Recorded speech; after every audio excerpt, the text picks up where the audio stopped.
And I want to tell you, we're in good shape. So, 90 seconds on the topic, the key issues facing Illinois' next U.S. Senator. General, it's all yours. Thanks very much.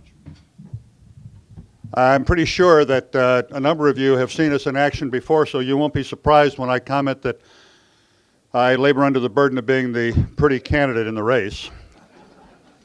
I always get that reaction. Pretty sure that standard political posturing and pandering, one, will not allow for a Republican victory in November 2004. Pretty sure that you will be trying to assess character, communication skills, and basic sand, if you will, using a John Wayne term, so that you will advance the right individual in March timeframe, March 16th to be specific. We all share about the same interests and issues. We have differentiating points that will come out. We all believe about security, internal, external. We think a lot about health care. Opportunity, economic and educational, is much on our agenda, as is the tax and spend ruinous trend that we're on, and we have to turn it around along with the disenchantment of the nation as it deals with what successful nations deal with, and that's success. If you really want to know what's going to face us when we go to the Senate, and I've been in Washington 4 times, including lots of testimony on the Hill, working out of the White House, et cetera, it will be what the Senate normally deals with: foreign policy, national security, and the budget. Big topics. That's about 75% of the housekeeping aspect. We look forward to more discussion with you as we go forward, but duty calls again for John Borling, and we want to enlist you in the effort. Thanks very much.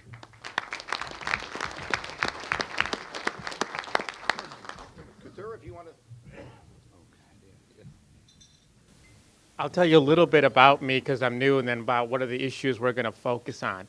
If somebody asks me what America is, I tell them America is a country where a person as distinguished looking as me can rise and become a leader.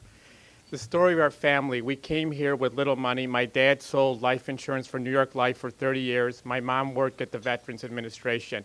Yet I graduated from Valedictorian from Downers Grove North, earned an undergraduate and medical degree from Brown, and an MBA from Stanford, and we're fortunate enough to start several companies. One, we invested $55,000 and it was sold for $75 million.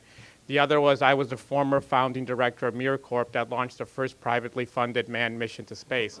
So I thought this is my opportunity to give back to America what this great country has given to our family. Our candidacy is a little bit like the war in Iraq. I think the first phase was shock when you saw the beard and turban. When you found out about our resume, you were in awe. We're working on the third phase, winning people's hearts and minds. You know, the issues we're going to work on: small businesses generate the majority of job growth in America. We've got to stimulate small businesses, open up their markets, and reduce their taxes. Healthcare is really important. If you work part-time, you're a small business owner, health insurance premiums are too high. The war on terror: we got to focus on biological and chemical warfare and use satellites in space for reconnaissance. In the last 10 seconds, I wanted to end with a quote from Winston Churchill.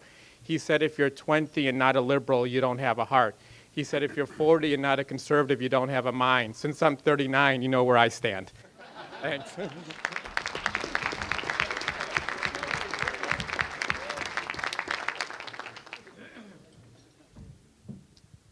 I hope Paul is becoming impressed with how compliant this group is. We kind of get up, go right to the microphone, behave ourselves. I'd like to take just a quick second of my 90 seconds to recognize 2 people who've done an awful lot for the statewide Republican Party, who stood up and been leaders, who ran very, very tough races. Former Lieutenant Governor Corinne Wood, if you'd stand, and Jim Durkin, former state representative, candidate for the United States Senate.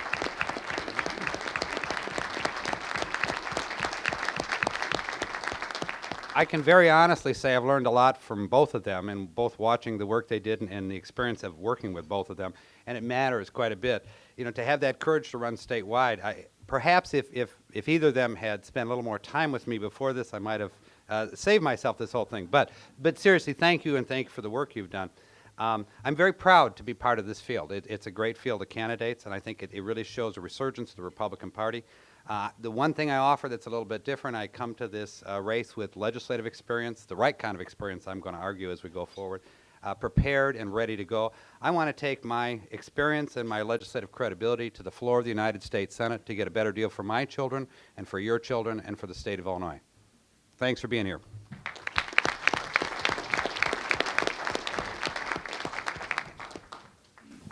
I'm not sure how many of you were here 2 years ago, but it's kind of fun to look out and see Jim and John here. And I remember very distinctly sitting up here, and John pulled out his can of ham or pork to make a great issue. And the question is, you know, important issues for a U.S. Senator. Clearly, pork and what is going on in terms of government waste has to be a major issue that we're going to focus on from Washington.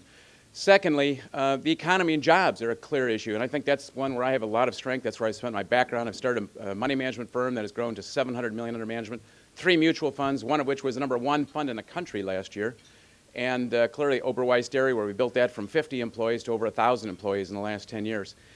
But the issue that really has caught the attention, I've been talking about reforms all across the state, about tort reform, tax reform, education reform, agricultural reform, and immigration reform. And it seems to be the immigration issue that has really caught the attention of the press. And we've had a lot of fun with that. But the fact of the matter is, I've supported the president on almost everything. He's come out with a proposal that I think is absolutely dead stone cold wrong. When we provide blanket amnesty for illegal activity, whatever that is, we're going to get a lot more of that illegal activity. And I think it's important that we stand up, take a position, and let the White House and everyone know that we're not going to accept that. I think that's the wrong thing to do and the wrong policy. It takes away jobs from Americans, and it holds down wages, and I think those are two things that we're not going to work for. So those will be some of the things that I'll be focused on. Thank you all very much, and I hope we can have some fun here today. Thanks a lot.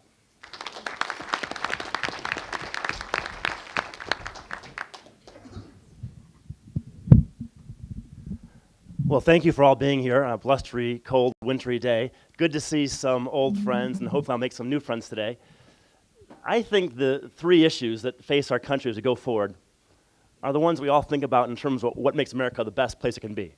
And the first issue is, how do we keep our country safe? How do we keep our families and our children safe? If we can't do that, nothing else that government does matters. Our roads don't matter, our schools don't matter, our social services don't matter if we can't keep our country safe. We're now facing the third ism challenging the democratic model. It was fascism in the 30s and 40s and communism, now it's terrorism. We've got to aggressively pursue this war on terrorism and win it.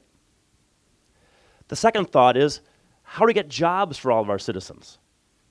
Jobs are like water. They always flow to those countries that get the best return for their effort. We've got to make sure America is the best place for jobs. And that happens if we have less regulation, we have tort reform, lower taxes on capital, making sure we enforce our trade agreements, and last, having children show up at work ready to work because they're educated.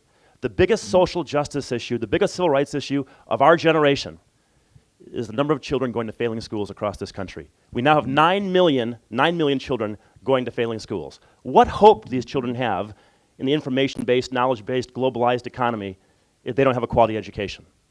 We've got to address that issue as a country.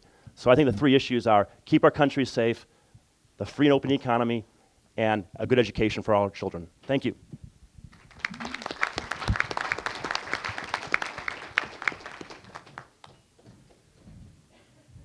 Well, let me also offer my words of thanks and welcome to you. Thanks for joining us for this great session. What's the issue that Illinois can provide leadership on that the next senator will accomplish is economic. We're in a rapidly changing economy. Illinois is right at the cusp of this changing economy. Right now we're losing jobs. We're the #4 industrial state, but we've been #1 in job loss, and that's a problem. But we also have a unique opportunity. Illinois has the most diverse economy of any of the 50 states, and diversity is good because it means we have more opportunities to grow and to develop. Our campaign has a slogan: I want to export American goods, not American jobs, and we got a plan. I want to invest in innovation. We got an idea of a job tax credit for small businesses. When they invest in technology that creates a job, that's a job creation cycle. I want to put a focus on it. We're going to create jobs through that. I want to invest in infrastructure, keep our business environment cost effective here in Illinois so our businesses can thrive. And I want to make sure we have access to quality health care. We're losing doctors in Illinois. That's not good for families. That's not good for communities. Health care is a core industry here. It can be a great job creator. We've got to make sure that the heart of it, the doctors, can practice their profession. Folks, Republican ideas can provide leadership in this important issue of the economy. It's very important that we restore the strength and the power of this Republican Party to be a voice on this economy. That's the kind of leadership I want to provide for you. Thank you very much.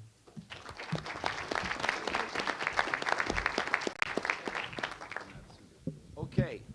Now, those of you who wish to ask a question of the candidates, line up by the microphone. Ms. Posner is already there as our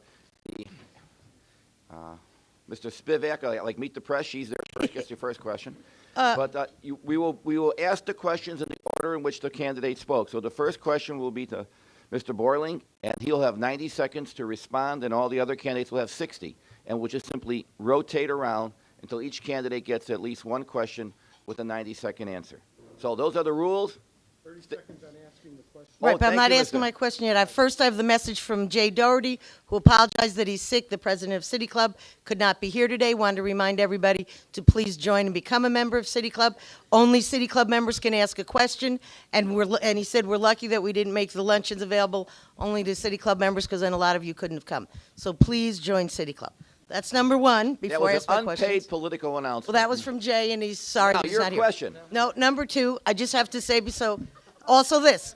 When all the candidates stood up, nobody said their name, and that's very bad for TV. You should all know when you go up there, you should say, "Hi, I am." Okay, now my question. Next question, Yeah, please. now my question. That was free advice. That was very poor on their part. President Bush, during his State of the Union, talked about all sorts of programs that he wants to fund.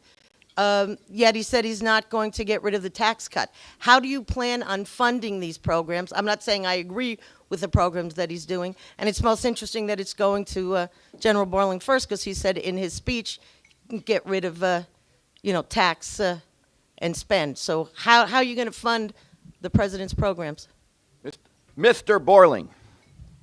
I said General Borling, right? Whatever. Well, it's allowed. It's okay, unless, how many people want to go marching, and we'll just do the general thing, and those of you who'd like to stay inside, we can do the Mr. thing. All right, here we go. If we're going to be serious about the two most plaguing problems affecting us, we have to look at a long historical trend, in my judgment. The first trend that is difficult for us to grasp is that we are grappling with our own success. We are a leadership nation because the power quotients have come to us. I've lived in 25 plus countries, lived or served in 25 plus countries on 5 continents in both diplomatic and military experiences, and you see what comes over the course of history, like Great Britain used to have the leadership quotient. So we're going to have to take care that our international and our national propensity to spend doesn't in fact lead us into decline. And the only way we can do that is to in fact enforce the Budget Acts, to put revenues and expenditures with a proviso for contingency and all of this absent national emergency into relative balance. We are going to have to do what we've done with air forces, and many of us have done with companies, re-engineer and reformulate government in a way to ask ourselves the hard question. Not what it is that we want, like a nest of baby birds that we become, but what is it that we must afford so that we can shepherd ourselves as a free people going through the generations and through the centuries. It is perhaps the biggest challenge that we have faced, and it will take different kind of effort in the Congress that deals with piecemeal things rather than with holistic things. Both ends of Pennsylvania Avenue have to work this problem. Mr. Couture, you'll have 60 seconds to... When I was at business school, there was one thing a professor wrote every day on the boards: revenues minus costs equal profits. And most of you probably understand that. First, we've got to increase the revenues.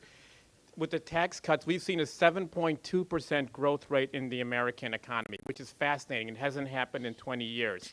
Second, we've got to stimulate small businesses, reduce the capital gains tax, reduce the estate debt tax, and let's open up small businesses to other countries, Europe. If you're 4 or 5 people, you don't know how to send your goods. Create some kind of trade authority. That'll increase revenues. Companies that are overseas, give them a 5% if they bring back their money in here as opposed to 35%, like Fruit of the Loom. That will bring in $300 billion worth. To control cost, I would favor a Constitution amendment on a balanced budget, and basically you would vote up or down and have an up or down vote. I'm running out of time, but that's just roughly my ideas. Thanks.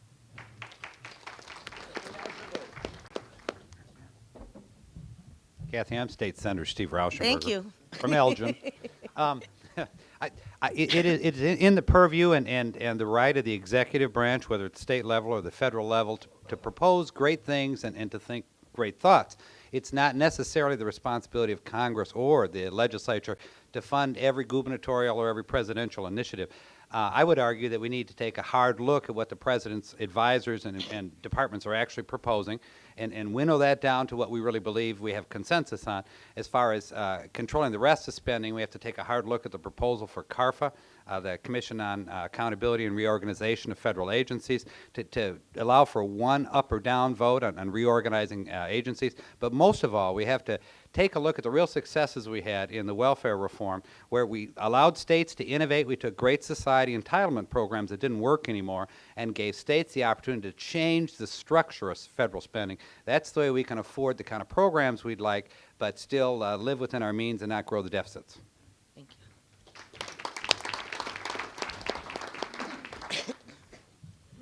I'm Jim Oberweis, who the press seems to like to refer to as the milkman or the ice cream man or whatever, but it's all me.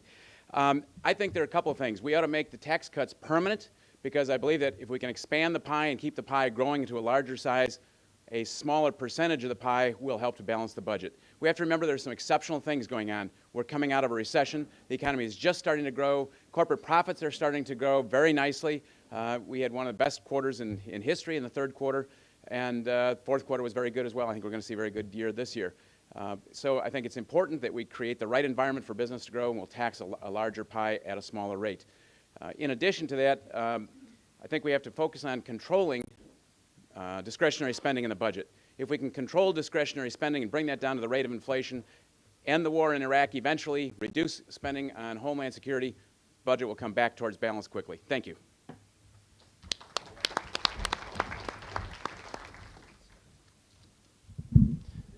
I'm Jack Ryan. I know many of you are thinking right now, Ryan, are you related to that guy in the Tom Clancy novels? No. I think we got to focus on the spending side of the equation. And there's plenty of places to cut on the spending side. We have $100 billion in corporate welfare per year here in the U.S. Now, it's hard for some senator to say, I have an idea, let's cut the corporate welfare from the company in my backyard. But if we did the same thing we do with the Base Closing Commission, we set up a commission to examine all of corporate welfare, like the bases, and have an up and down vote on the entire series of cuts, I think we could reduce dramatically the amount of corporate welfare. A second thing, we're still subsidizing the defense of countries that could now defend themselves. We spend 3% of our GNP on defense. The Europeans, 1.5%. Some of these countries can do it themselves, but we're still paying for other countries' defense. So those are two ideas. I have more, but those are the two most important ideas. Thank you.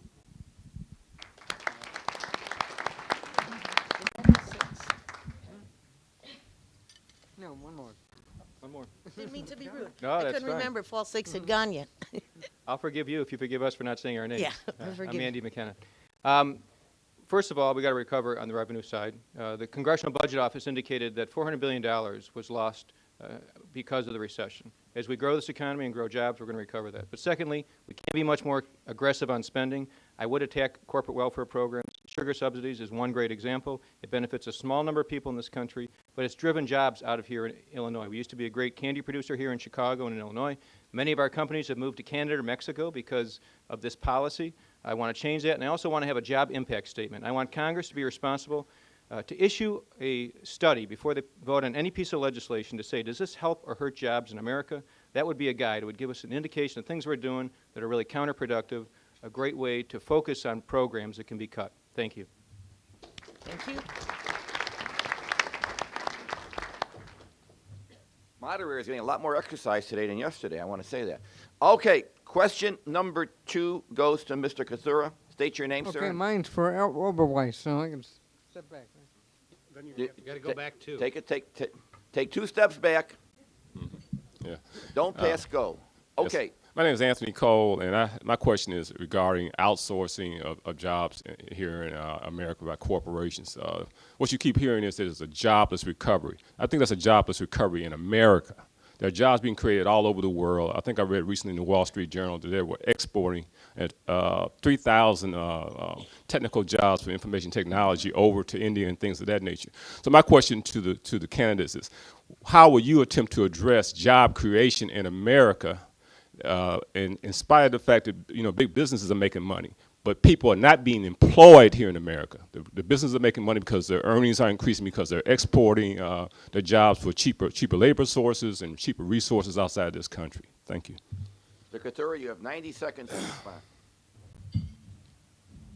You know, since I was born in India, so let me answer this question. I went to India in 1993 to help set up Morgan Stanley's investment banking office when India was on the verge of bankruptcy.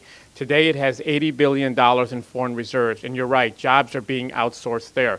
So we need to learn what India did and give the same advantages to people of Illinois and to the United States. First of all, we've got to give more incentives to small businesses. We talked about the capital gains, the debt to state tax, but like I was saying, let's take Motorola, for example. The Indian cellular industry is going at 20 or 30%. Here, Singler and AT&T are merging because there's consolidation. By opening up the markets for Motorola, they can sell more equipment, more software. Small businesses just don't know who to call, so we've got to sign more of the free trade agreements. We've only signed 3 of the 131 free trade agreements.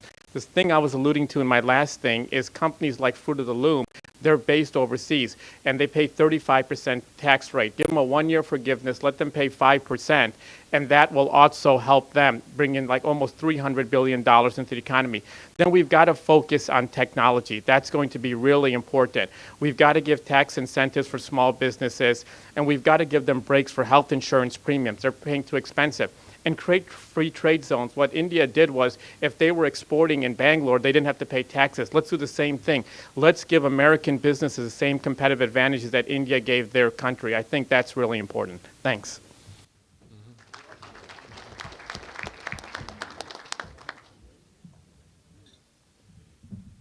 Kathy, am I supposed to say my name every time?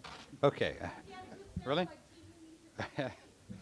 State Senator Steve Rauschenberger, prepared and ready to go, the candidate that's qualified. No, I'm just kidding, sorry guys. I think I think Jack did that. Prepared and ready to go. Oh, good. Preparation, taxation, regulation. Those are the causes of what's happening to us, and we just have to face up to those. It's not what's happening just in other countries that's caused the job loss in the United States. Other countries are graduating a better educated workforce that's better at problem solving, better at mathematics, better at engineering skills. Most of the outsourcing reported that I've seen is more related to quality and preparation of workforce than anything else. We have very high taxes on businesses in the United States. Illinois is a particular example. Our governor's, just this last year, his decision to balance the budget with $1 billion new of taxes and fees on the employers of the state of Illinois certainly gives any employer pause about creating new jobs in the state of Illinois. And no one has to look far to see the amount of regulation that we place on employers, all the way from making them the social arbiters and the pollution controllers of America. We're going to have to be realistic about the environment we create.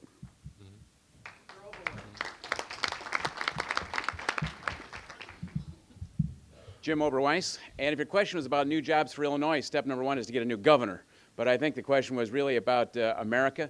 I think we need to go forward with President Bush's suggestion of making the tax cuts permanent, create the right environment for people to be willing to take risk and hire workers. I think that's step number 1. I think in addition to that, tort reform is a key example of what we need to do to make sure that our products are competitive on a worldwide basis so we don't have that overhanging cost. And thirdly, I think we need to get control of our illegal alien situation to reduce the number of people competing for those jobs. If you have less overhang, less competition for those jobs, wages will tend to rise, making those jobs more valuable. Companies respond to that with creativity and trying to find labor-saving devices and reducing some of those costs. And what you end up with are better paying jobs for Americans.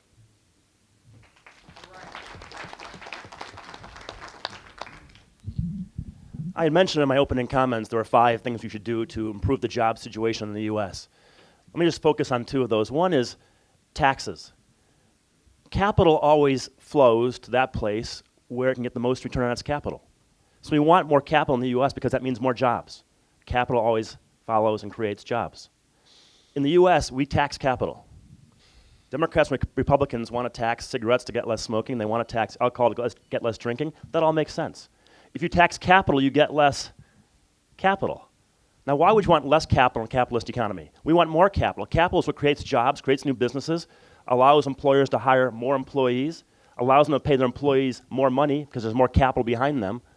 So one of the things we should do to attract more businesses, more jobs to the U.S. is eliminate the capital gains tax. The second thing is enforce our free trade agreements. The Chinese are supposed to let their currency float freely under WTO. They don't.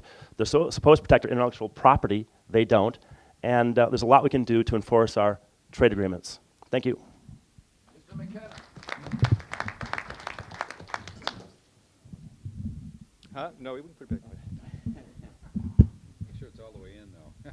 Yeah, I'm going to lock it in. I'm Andy McKenna. Focus of our campaign on job growth is small businesses. They're the job creators. 2/3 of the job growth in this country comes from businesses that have fewer than 500 employees. Our campaign's been going across the state, hosting job roundtables in lots of communities, talking about ideas that can enable their job growth. I got a job tax credit idea for small businesses when they invest in technology that creates jobs. That is the job creation cycle, and we want to support it. I also want to bring more research dollars here. Illinois gets less than half its fair share of research dollars from Washington. Research can lead to new ideas, to new businesses, to new jobs. We got great universities here. We got a great ag research lab in Peoria. Argonne is a great research facility. We can create this next generation of jobs. I met with a group of farmers in Peoria yesterday to talk about the kinds of agricultural products that can be developed 10 years from now, 20 years from now. Small businesses, the innovators, they're invested in their communities. They're active in their churches and their schools. They're creating jobs here in Illinois, here in America. That's what I want to support. Thank you.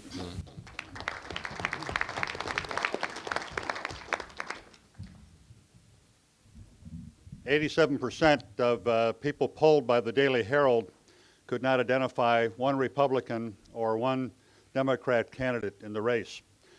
This after some people spending millions of dollars, which I suspect may want them to go out in the parking lot and stab themselves in the heart.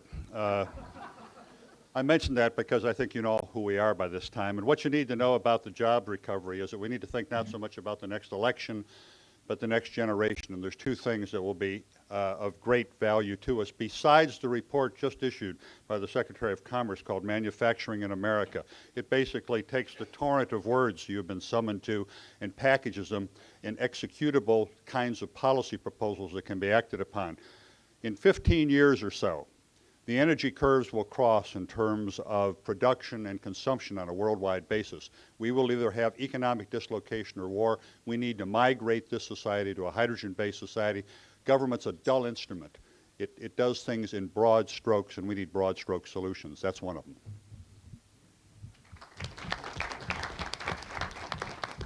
This next question is for Mr. Rauschenberger. State your name.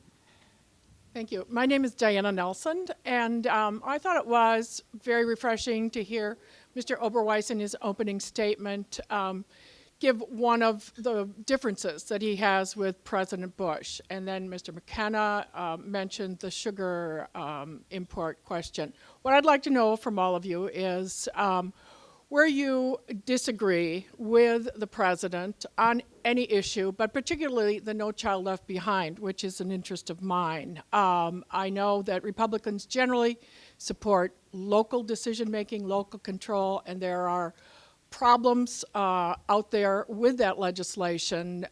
Vouchers obviously don't work, won't work in Chicago, won't work elsewhere around the land. I think many of us came, even those of us who did not support Peter Fitzgerald in the primary, came to admire him for his independence. And I'd like to hear from each of you when you were watching the State of the Union message, when you went like, I don't agree with that. Steve? Thank you. Mr. Rauschenberger, you have 90 seconds to respond. All right. Don't touch the mic. Thanks, Paul. I'm State Senator Steve Rauschenberger. I think, on balance, President Bush is doing a great job. But there's a number of things that I'm very uncomfortable with that are happening out in Congress today. First and foremost is the size of the deficits. I think financial stewardship is one of the most important things we do as a society. You can tell what a society really believes in by where it invests its treasure and how it does it. Any government that makes its children pay the bills for what it wants to consume today is almost on its face immoral. It's one thing to experience short-term deficits in a time when you have both a recession and a war, but the Congress and the President both need to face up to financial discipline first. Second, I'm very dubious and concerned about the Medicare prescription drug benefit, when you have between 15 and 18% of recipients not being able to access pharmaceutical care, solving that problem by granting Jane Fonda and Ted Turner guaranteed prescription benefits is not my idea of a solution. If they would have looked at the success of welfare reform, which was partnering with innovation in the states, we were successful with it in Springfield. They could have partnered with the senior care program, for example, in the state of Illinois. On No Child Left Behind, I have been a vocal critic of No Child Left Behind ever since its passage. It tests school buildings instead of school children. Doesn't make sense. No system of reform works if the people who have to run the system don't believe in it. No Child Left Behind rates the 2 best elementary schools in my community, Elgin, as the 2 worst. And that is a crime, what it does to the hardest working professionals. It's okay for federal government to set goals. It shouldn't try one-size-fits-all regulatory solutions. Thank you.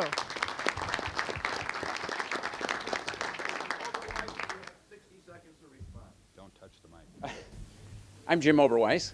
I guess it's clear that I've taken a very strong, and there's no pun intended with the CLEAR for those of you who know about the CLEAR Act, but it fits. I've taken a very strong stand, different from the President, on the illegal alien situation. I think whenever you grant blanket amnesty for illegal behavior, you're going to get a lot more of that illegal behavior. I don't want to encourage more of that illegal behavior, so that's certainly a strong area. Secondly, I think we have to work very hard to control the discretionary spending portion of the budget to a rate no greater than inflation. That's not necessarily different from the President. In his State of the Union, he talked about doing the same thing. He hasn't done it, but he's at least talked about it, so I think that's certainly a positive thing.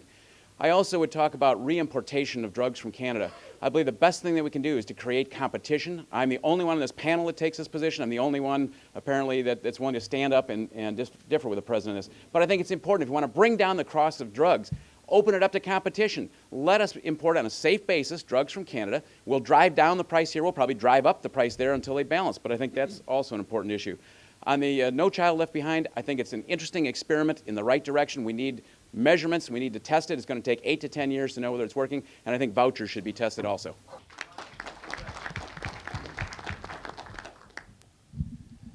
Well, I differ with the President on the spending side. We are supposed to be the party of less spending. And over the last 3 years, we've actually done more spending than the Democrats did under their control, and they had both houses in the presidency. And I mentioned some already on the foreign policy side and the domestic side. On No Child Left Behind, I think it was a good first step to start holding schools accountable to standards. It was clumsy, I'll admit it, but there was a good first step. We had to start somewhere. Now, under No Child Left Behind, there are 400,000 children attending failing schools in Illinois. Now, you can say that number is not right exactly, but directionally we know that's right. We know in our hearts that's directionally right. Under that provision, there's 2 remedies. One is you can transfer to another public school in your district or do after-school tutoring. 20,000 children applied to transfer schools under No Child Left Behind. 20,000. And the public schools in Chicago said, we have space for 1,000. You 19,000, go back into your existing failing school. Now, can you imagine if that happened in Winnetka or Barrington or some other place in this state? There'd be screaming. We got to fix that issue right now, and I think actually giving children a choice to go to a school like mine is a good solution. Thanks.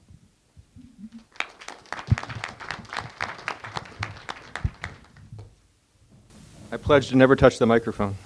No,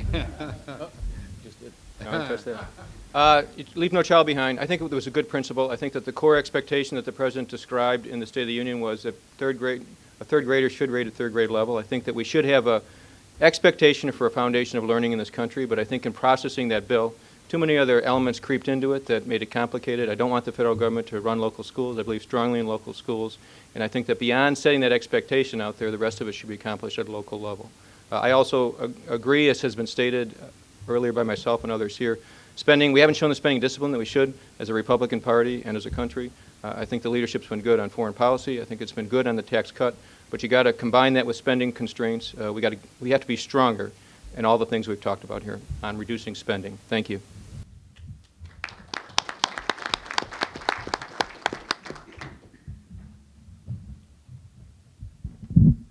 As I listened to the State of the Union, Diana, I was troubled by what I thought was a kind of a recitation of a guns and butter discussion that we went through during the Vietnam years. As you know, I spent 6.5 years as a POW in Vietnam, and I think lack of resolve may have contributed to that, although through hindsight, the Vietnam experience seems to have been a plus on the world stage. What we have to do now is decide, ladies and gentlemen, if we want to mobilize to, in fact, meet the needs of the nation.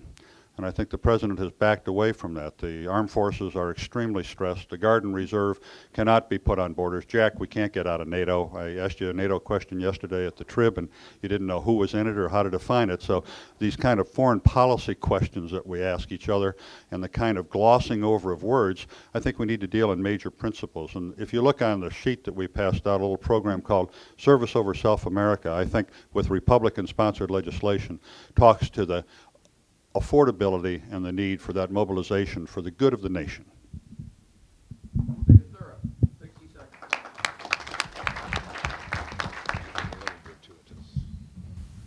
Hi, I'm Dr. Chief Kathuria. I think with No Child Left Behind, education got me where I was. John F. Kennedy said, education is no longer a luxury but a necessity. My brother has 3 little girls, 5, 4, and 2, and they moved to Hinsdale because of a better school system. We've got to make schools more performance-based. We've got to make them more accountable. If someone wants to go to a better school, let the money follow them. One issue that wasn't addressed is the uninsured. We need to address that. What we need to do is let someone who's uninsured, give them money, cash, credit, or vouchers. Let them buy health insurance. Otherwise, they enter through the emergency room, and it's too cost-effective. We've got to deal quicker with Social Security reform. There's going to be a $9 trillion deficit. We've got to make personal retirement accounts. When he talked about the $87 billion for Iraq, I would structure $22 billion more of that as a loan and have other countries, whether the United Nations, help pick up the other part. And the other thing we needed to focus more on was that the president on tort reform, $250,000 if you're a physician. But one thing he did, the State of the Union address was great. The space idea was bold and gave hope to a nation. Thanks.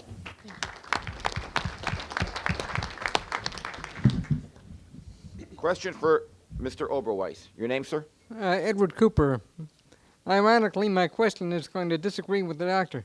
Your Mr. question for Mr. Oberweis Oberweis. Yes, go ahead. has been the one who has talked most about waste and cutting discretionary spending. I can think of nothing more discretionary than going to the moon and Mars and NASA in general. I'd like comments on that.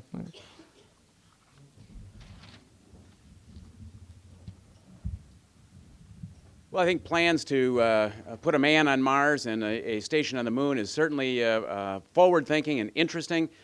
I believe that, though, in our present situation with our budget, we probably don't have the funds available. I think it's a great thought, but I think the timing is not now. I think that needs to be put off until our budget is truly balanced, and that means seeing corporate profits growing. That means seeing expenditures for Iraq come down, seeing expenditures for Homeland Security coming down. But there are lots more ways that we can cut costs. We only scratched the surface on some of the silliness going on. Do any of you realize that we still have tobacco subsidies out there? And this is one of the things we're talking about with agricultural reform. We have crazy subsidy. We have a new $20 million mohair subsidy in the new agriculture bill. If I become your U.S. Senator, I'm going to ask to serve on the Agricultural Committee in addition to the Finance Committee and Government Affairs. But I think some of this stuff is crazy. I think most people don't understand agriculture and don't understand the law of supply and demand and free markets, and we're going to work to make sure that those things happen. We even have a new proposal out there to spend, what is it, $50 million, I believe, for a new rainforest in Iowa. These things do not make any sense. And that's only one example. There are example after example after example. That's why I was joking earlier about John and bringing the pork and talking about focusing on pork. We have got to do that. We've got to do that now. We've got to make that a major focus of what we're doing in government. Thanks.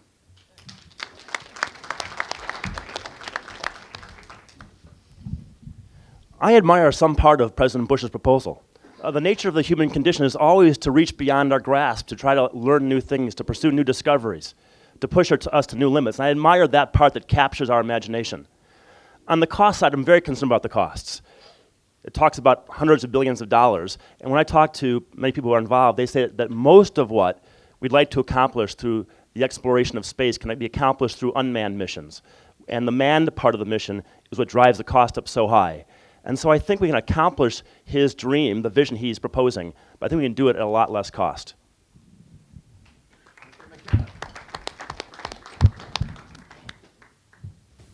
Yes, I think we're lucky to live in a time when we have a President of the United States who is a great leader. He's demonstrated ability to make tough decisions. He's demonstrated a willingness to take risks, and he's also touched the imagination of the American people. Science will be an enabler of our future. It will be a place through which we create jobs. It will be a place through which we find new solutions to health problems. And I embrace his vision. Certainly we've got to be practical. We've got to achieve a balanced budget before we invest in new ventures like this. But just because we have inefficiencies in our government doesn't mean you can't have imagination. And I think he's right to put that imagination out there. Let's get the discipline to get our house in order, but then let's go forward and pursue new things like going to Mars. Thank you.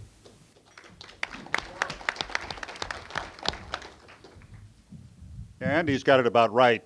When I graduated from the Air Force Academy, Kurt LeMay gave me my commission, and John Kennedy, the first time that a president was at the Air Force Academy, gave the diplomas out, and it was that day that he said, let's go to the moon, 1963.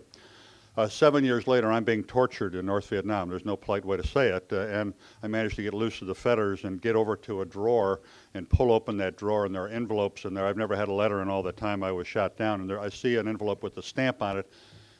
It's a man on the moon. And I got to tell you, when we got back into circulation a couple of weeks later, we tapped on the wall, "We own the moon."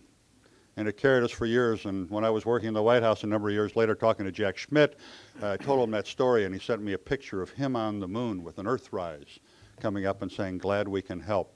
There's a manifest destiny about this program. There's a sense that we will not only find new technologies and spin off jobs, but we will excite the human spirit. Machines can't do it.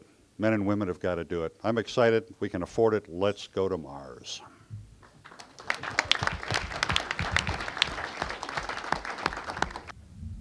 Hi, I'm Dr. Kathuri. I'm glad you asked that question. On April 4th of 2000, I was the former founding director of MirCorp, and we created world history by sending the first privately funded manned mission to space. Let me tell you, if people talk about costs, it's only increasing NASA's budget by 5%. In 30 years, we haven't sent anyone to the moon or beyond. Everyone, I think, sitting in this room, and all your kids still remember when Neil Armstrong landed, said it was one small step for man and one giant step for mankind. I mean, going to space, it brings people together. It brings hope. It brings a nation together. Antibiotics, you can make them 10 times more effective in space. You can look at waste disposal. There are so many different technological things that you can do. The rover landed on Mars. I think NASA's website had more hits than anything. Sending a man to Mars and beyond is going to bring a nation together. It's going to give hope. It's just what John F. Kennedy did. It's absolutely what we need. Let's go to Mars and beyond. That's going to excite the human imagination. Thanks.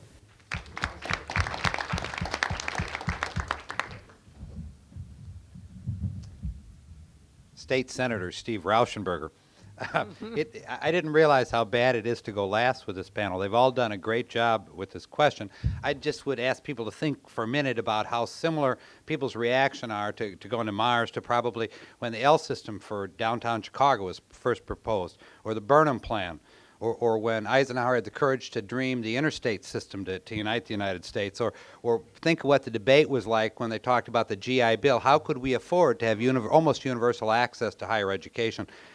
We need to be cautious in the spending. Jack's got that right, and Andy certainly got the vision part right, and Dr. Kathuri has got a piece of this. So I think the President's right to put vision and goals out there. That's what American leadership is about, and we need to do it cautiously.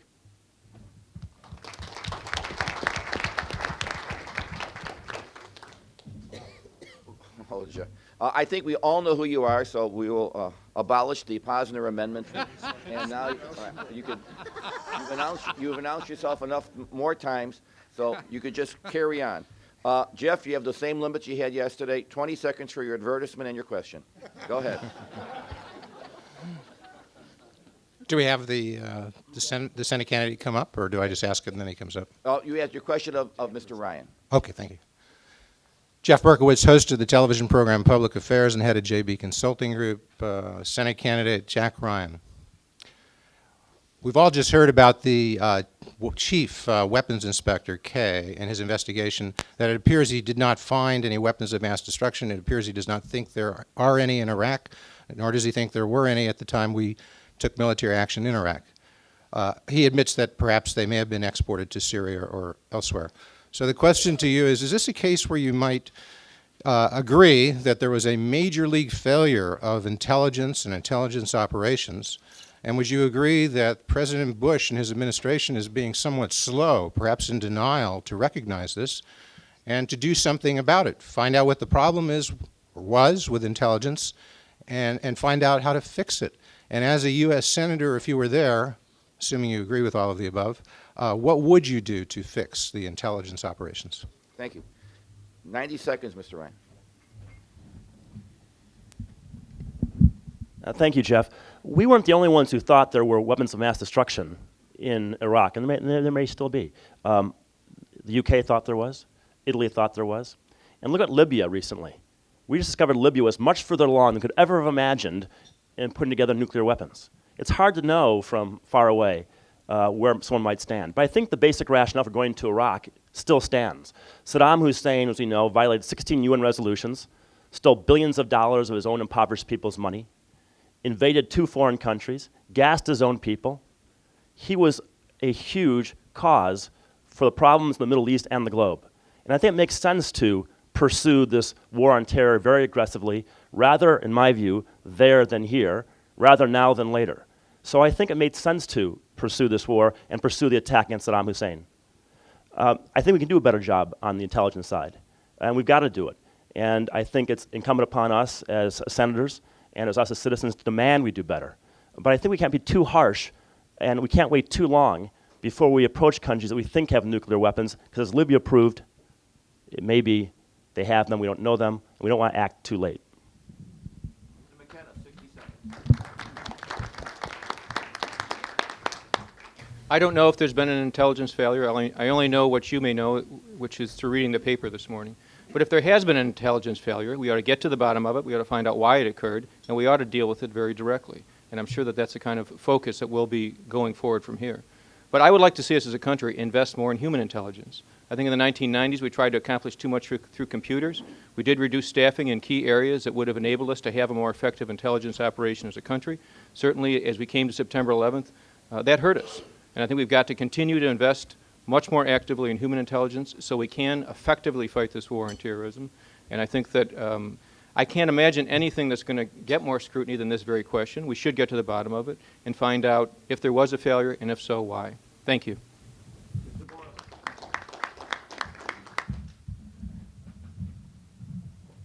Jeff, in some measures, I think we focus on this because we always are looking for the critical flaw. If we have a national characteristic or two, one, it's let's search for the innocent and kill the wounded. And on the other side, we have this sense that somehow if it's hard, it turns out to be wrong. And I think that's how the Iraq circumstance has migrated in our thinking by this constant harping. And I think we have to stand back and put it in perspective.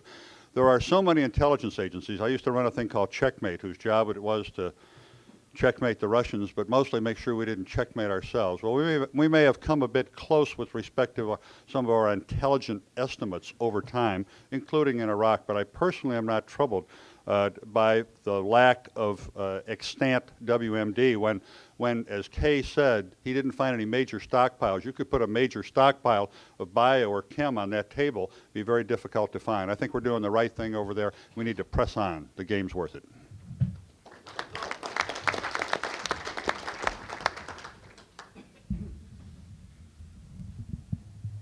You know, someone always said hindsight is 20/20. In Iraq, if you've ever lived in a developing country, if you've seen rape or you've seen torture, you know that he had to go. Was it an urgent war? Maybe. Was it a just war? Absolutely.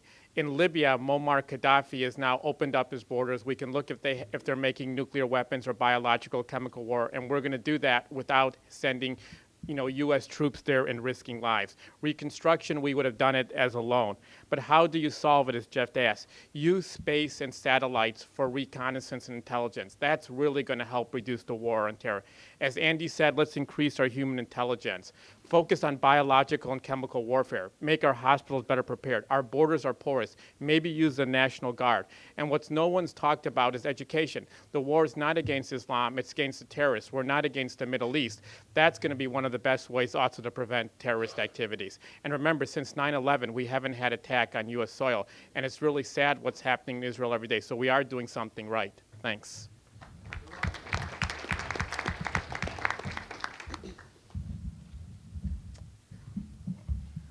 I'm not sure I remember the whole question, but at the risk of losing my entire 60 seconds, Jeff, I'm not going to let you repeat it. I support the president's decision to engage in Iraq, and I support his policy of staying engaged until we stabilize that democracy. But I think there clearly has been an intelligence failure. I think we need to hold people accountable.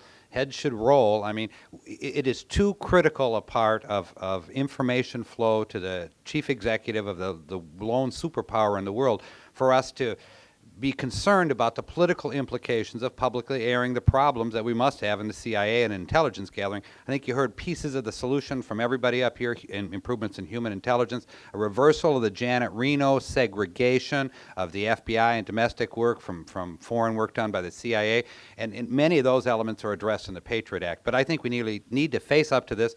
When the President of the United States speaks before the United Nations, he needs intelligence that he can rely on when he makes decisions that affect the lives of thousands of people. He needs intelligence he can rely on, and we need to hit this issue squarely up front and make corrections.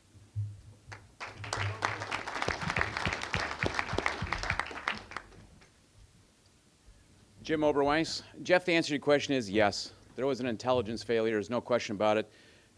As you know, I felt very strongly that we would in fact find weapons of mass destruction as we looked into it, and apparently that's not going to be the case, so there clearly was a failure. Having said that, though, history, in my opinion, will look back on America in very favorable terms 20 years, 40 years, and 60 years from now. We are the good guys. We have given 25 million Iraqis their first taste of political freedom in their lives, their first taste of economic freedom, the first opportunity to provide an Arab democracy in the Middle East, the second democracy in that area of the country, and who knows how much that can help in building a peaceful situation in that part of the world. Look at what happened when the Soviet Union collapsed, and I view this in a very similar fashion, a collapse of the political structure there and the opportunity for democracy to grow and flourish. I think it's a great thing. I think America was the good guys, and I think we're going to be rewarded that way. Look, we're already getting advantages in Libya. Libya is starting to turn over their weapons of mass destruction. I think we're going to see a whole series of things that will be very favorable for this country and for peace in the world. Okay, before you answer, Mike, hold on. The next question is to Mr. McKenna. We're running out of time, so you three in line will be the last three questioners. And what we'll do is, for time purposes, only the first three candidates will respond to your question, and the second will just we don't have to order out sandwiches. So, Mike, your question to Mr. McKenna. Good afternoon, Mike Gonzalez, longtime City Club member, business owner, and grandson of Mexican immigrants, Mr. Oberweis. My question has to do with something I haven't heard, a two-time winner, I guess, also being here yesterday, about the Senate's important role and advice and consent in the judiciary. Could you comment, Mr. McKenna, on how you would differentiate the approach you would take with a Republican administration as a president or a Democrat? Because it seems like some would argue Democrats have gotten even with Republicans in the past, from the past administration, so they've held up, let's say, the more conservative candidates for the bench. So could you comment on how you would differentiate in either case? Sure. Yeah, and I don't agree with the premise of the question. I don't think that this is a case where Democrats are getting even. I can say to you, as a citizen of Illinois and of America, that I think it's ridiculous that people aren't making their votes. I want to go to Washington as an outsider, say, look, we're here to make up and down votes. And our job is to provide advice and consent, make a decision about that, but to make a vote. I think that the obstruction to the process is completely wrong. I think that people are tied up in process and not thinking about serving American people. I don't care if they agree with the judge or don't agree with the judge. It's wrong to redirect the process in the way they have and not to get things done. The Constitution says provide advice and consent. I think it's clear what that means. If I were there, I would say if they're going to filibuster, let's do a real filibuster. They can come in here and nobody leaves until it's done. I think you'd get a different approach to things at this point. People hire us to go there and do the work, make an up or down vote. I think the current process is a real disrespect to all of us here and to all people in America.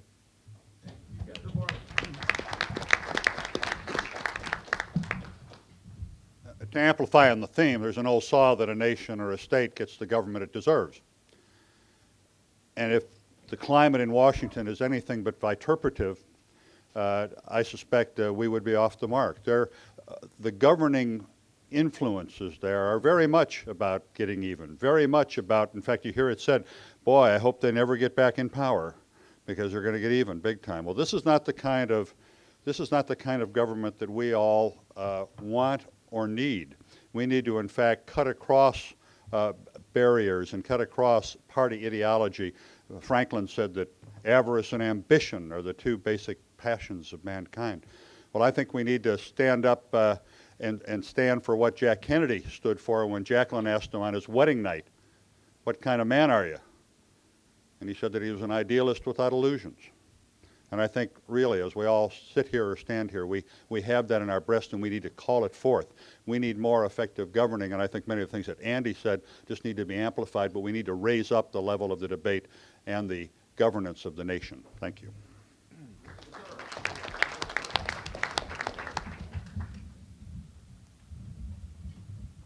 You know, what makes America great is the ability to vote. This is not what the founding fathers had in mind. My dad, who came to this country 40 years ago, he couldn't speak English fluently, could never imagine that his son would have an opportunity to run for the second highest elected office in the United States. That's what makes America great. But what are the solutions to the question? With Mr. Estrada, the vote shouldn't be based on judicial ideology. Everyone should have a right to have an up or down vote. That's their right. The Senate should vote either yes or no. That is their right.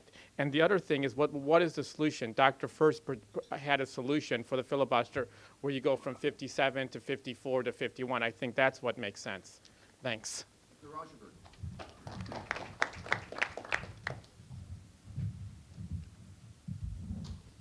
I support a U.S. Senator's right under the Senate rules to have unlimited debate.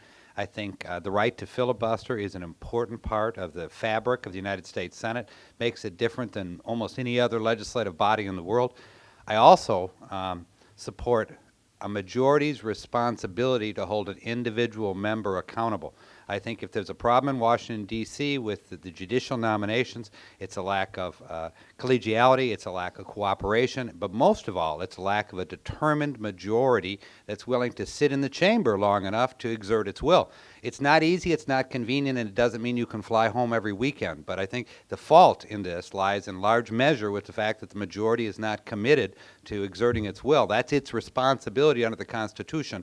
And we do need to break this gridlock, whether it takes 7 days of them ordering in sandwiches. We need to move forward. Those judicial nominees are entitled to a vote.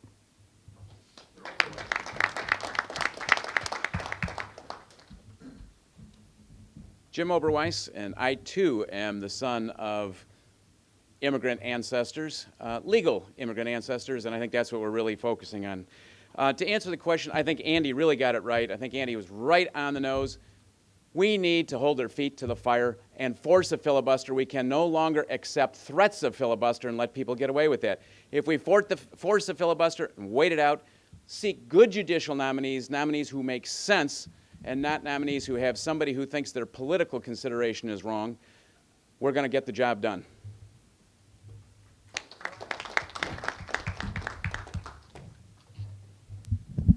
Well, for 200 years, the idea has always been in this country that presidents get to appoint the judges with whom they're philosophically comfortable, as long as the judges are competent and they pass a basic ethics screen. And these judges do that. And this filibustering of judges really flies in the face of 200 years of how we've run our country. The Constitution is very clear. It says that all the president needs is advice and consent of the Senate. The Constitution is also clear when it says that you need a supermajority provision to pass in the Senate, for treaties, for instance. So we know that it's not required to have 60 votes to get the nominees approved. And so we've got to have nominees get an up or down vote in the Senate. And by the way, whether the president's Democrat or Republican, we should all pledge to give their nominees an up and down vote in the Senate.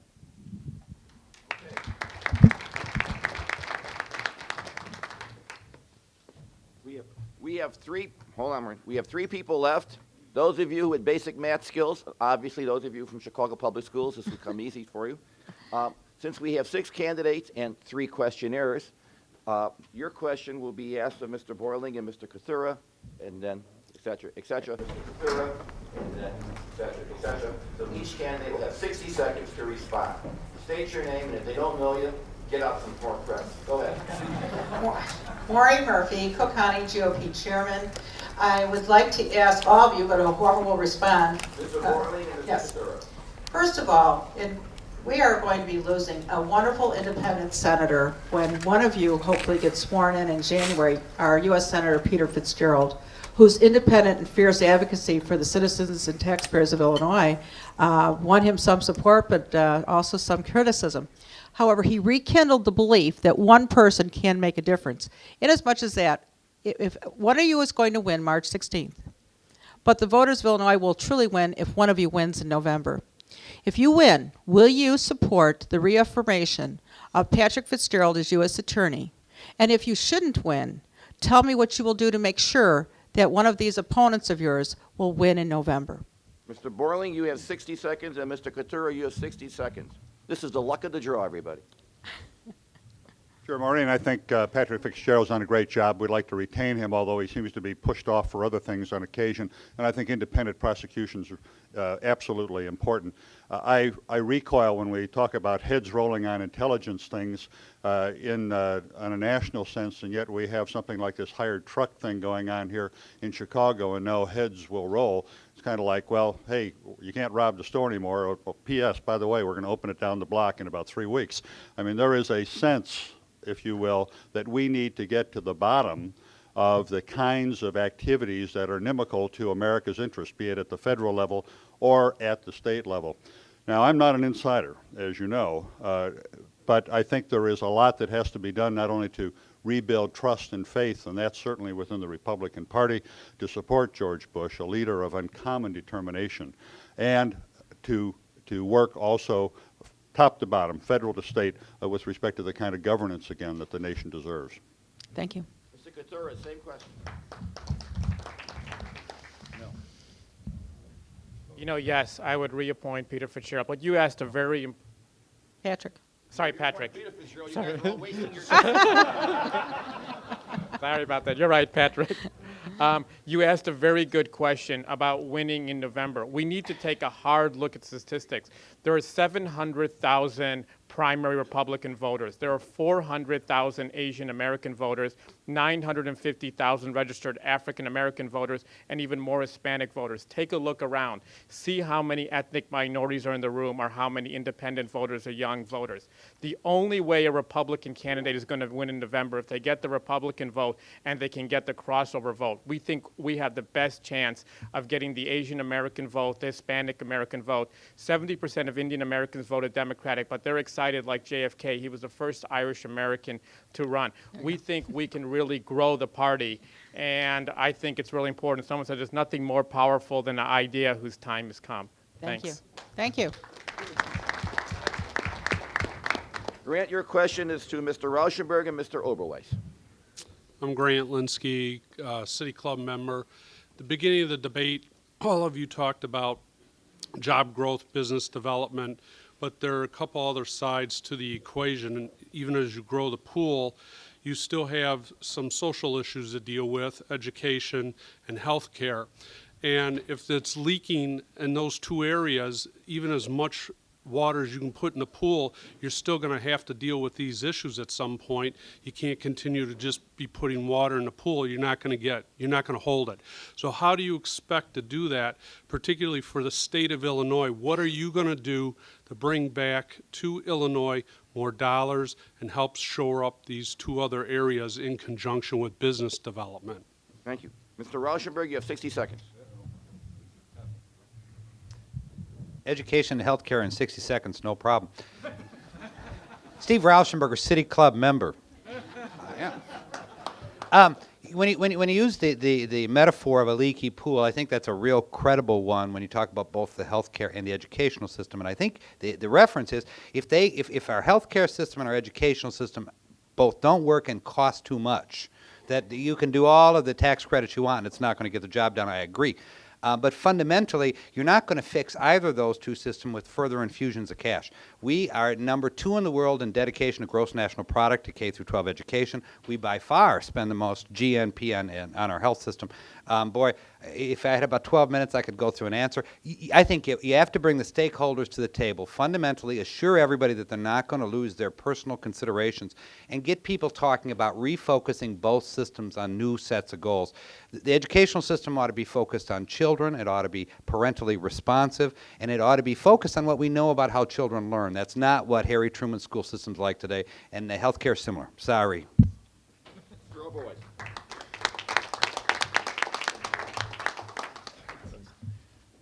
Quickly, Maureen, you want to know about Patrick Fitzgerald? Yes, I would vote to reappoint him. And education and health care.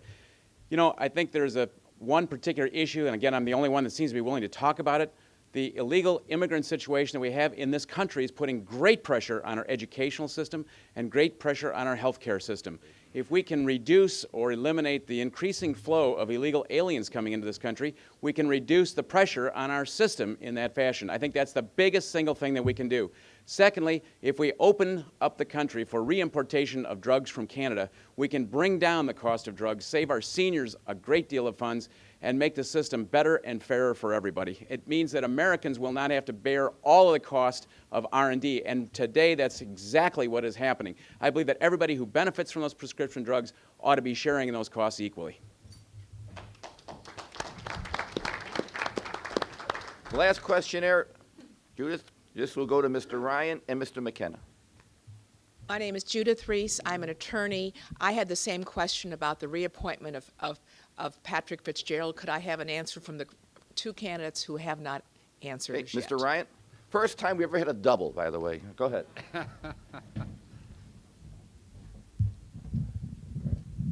Yeah, I would reappoint Patrick Fitzgerald. He's done a great job. And one of the problems we have in our state for a long time has been the corruption in the state. And I think he's done a great job of being unbiased, not focusing on any particular party, going after it with integrity and intensity. And I think he's doing a great job. So I would reappoint him. Thank you. Mr. McKenna, 60 seconds. Yes, I clearly would reappoint Patrick Fitzgerald. Love to see him serve as long as he would like to do that. I think it's important for Republicans to focus on the fact that the people who are leading the fight to clean up corruption, even in their own party, is Republicans. Patrick Fitzgerald was appointed by Peter Fitzgerald and the president. They knew that they were finding someone who would be very aggressive about this. Our party did get to a situation where it was led by a few people who let us down. But we are about integrity, and it is Republicans who are leading the fight to restore that integrity. I would reappoint him. Thank you. Thank you. We now come to the closing of the debate. They will be in reverse order, how they open. So, Mr. McKenna, you will go first.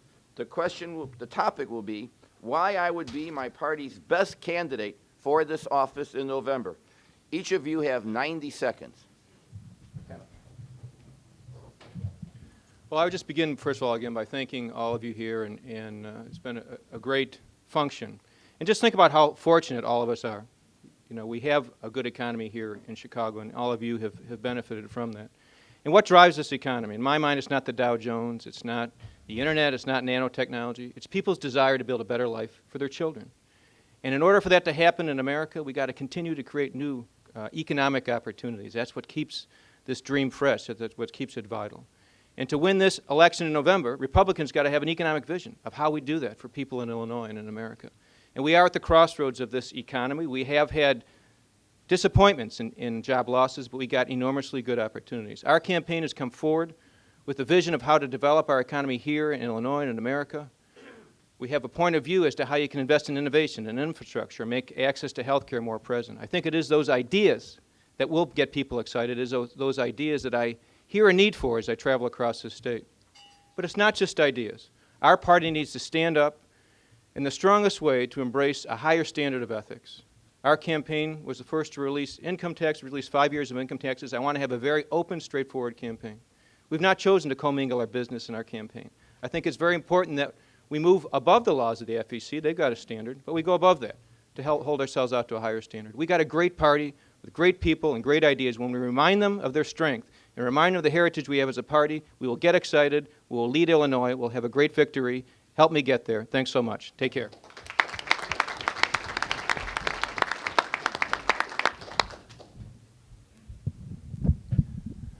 I think we have a great chance to win this election in November. If we stand for the ideals and the visions that Republicans have historically stood for the idea of equal opportunity, equal chances for everybody. We also have to stand for the chance of making sure that we also always stand in the land of the free, the home of the brave, and so aggressively fight this war on terrorism.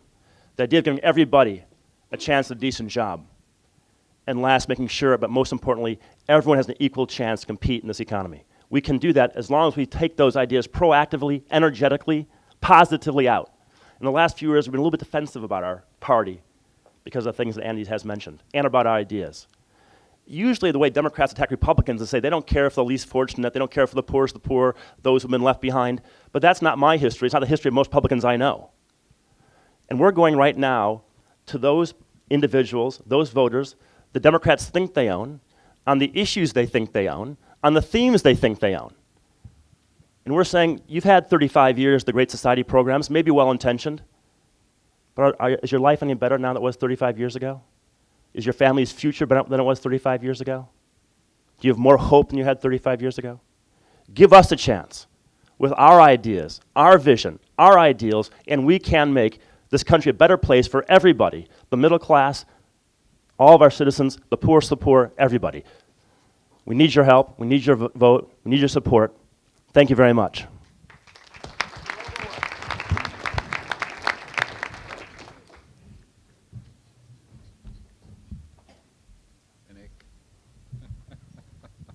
I'm a little careful with this microphone, Jay. Jim Oberweis. Again, thank you all for coming today. I think it's been a great pleasure to be here with you. And I would like to close by making a few points. Number one, I believe I'm the only candidate with experience in creating real jobs and real opportunities for people. Growing a company like Oberweis Dairy from 50 employees to over 1,000 employees in the last 10 years is creating jobs. It's not just talking about jobs. It's actually doing it and making it happen. I'm also the only candidate with a serious reform package. We've been talking all across the state about tort reform, tax reform, education reform, agricultural reform, and immigration reform. And thirdly, I believe that I have the issues to defeat any candidate the Democrats would like to nominate. Not only the issues, but the background and the experience to carry it through to November and keep the seat in Republican hands. People like Peter Fitzgerald's brother, Jerry, are supporting my campaign. People like former Secretary Ed Derwinski are supporting the campaign. And we've got volunteers all across the state as we've traveled around coming together to work on it. But the issues may, in the end, be the most important factor. Issues like focusing on reducing the illegal immigrant population is certainly an issue that appeals not only to Republicans, but to independents and Democrats as well. Issues like the reimportation of drugs and bringing down drug costs to seniors in this country appeal to Democrats and Republicans as well. So I believe that I can keep the seat in Republican hands. Thank you.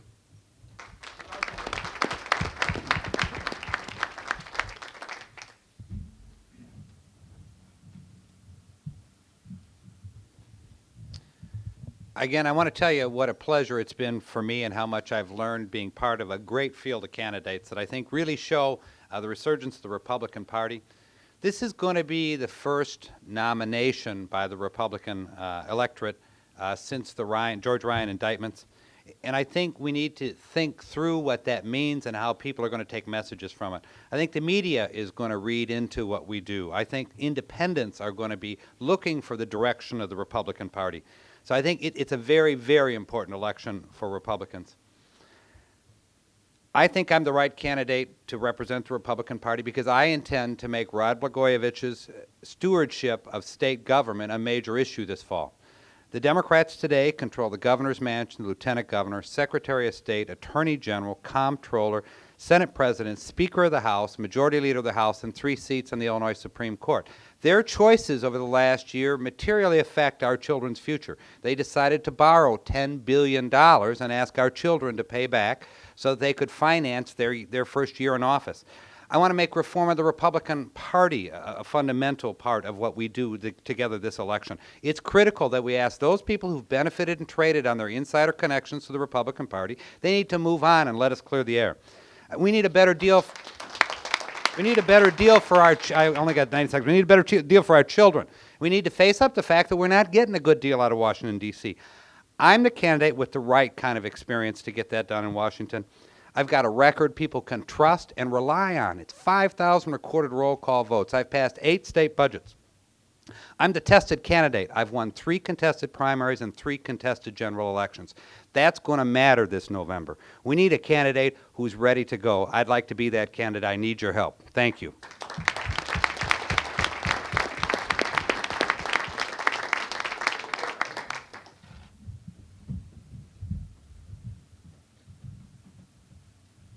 You know, I'm grateful for the opportunity for you guys to hear me speak. I think this is the largest audience we've had out of any of the candidate forums.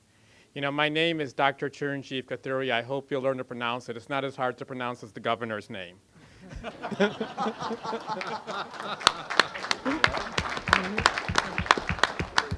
The theme of our candidacy is going to be bringing the American dream to all of Illinois. And that's what I want to do for the people of Illinois. I hope you have the courage to elect me. Just look at the statistics. We went over them. 700,000 people who voted in the Republican primary. 400,000 Asian Americans, even more Hispanic and African Americans. We can get the crossover vote. We can grow the party. But I need you guys to have the courage. We're the only minority candidate running in the Republican primary and the only Asian candidate. It's like that song from Evita, I kept my promise, now don't keep your distance. Our campaign is going to get very aggressive. In the next 10 days, 200,000 direct mailers will go out. 100,000 phone calls will go out to Republican voters, encouraging them about our message. Terry Miller, who was the president of all the Republican counties elected by his peers, has come on as chairman of our candidacy. Don't let the beard and turban fool you. I am an American. Sikhs have been here since the 1890s. We're the largest peach farmers. Well, the second largest security company that guards DEA, NASA, the White Sands is owned by the Sikh Dharma. We've been protecting America's vital interests for over a decade. I'm running out of time, so I'd like to end with a quote from Robert Frost. The woods are long, lovely, and deep, but we have promises to keep and miles to go before we sleep. Thanks.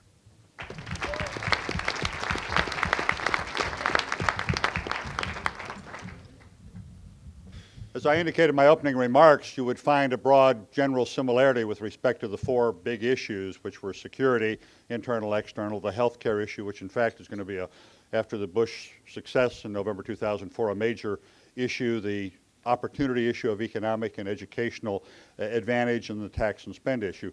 What differs then is not the issue so much, which we may jump on one another on. Jim's got one view on immigration. I think the President put forward a thoughtful proposal to move us from status quo into something that we may find a way to deal with this vexing issue that has been so troubling to us. But issues aside, in the end, I think it's a political philosophy question that you should have asked. I think you'd have said, what do you really believe? What are you going to do when you go there? Instead of just kind of trying to rifle shoot or shotgun shoot, in some cases, all of these issues. So let me tell you mine. I've got 2 lenses I look through. The first is mired or moored, if you will, in the wonderful reasonings that emanated from Montesquieu and Locke in the preamble to the Constitution. Those words about establishing justice, ensuring domestic tranquility, providing for the common defense, promoting the general welfare, those are moral moorings. And I'll look through that lens. Plus, I'll say that we should be free to practice our freedoms as long as we don't infringe on the like freedoms of others or endanger the public safety.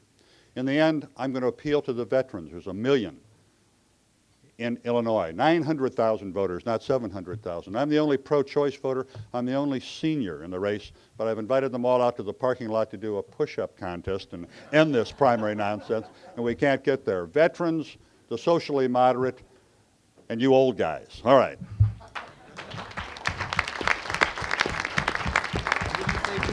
How about a big round of applause for all the candidates?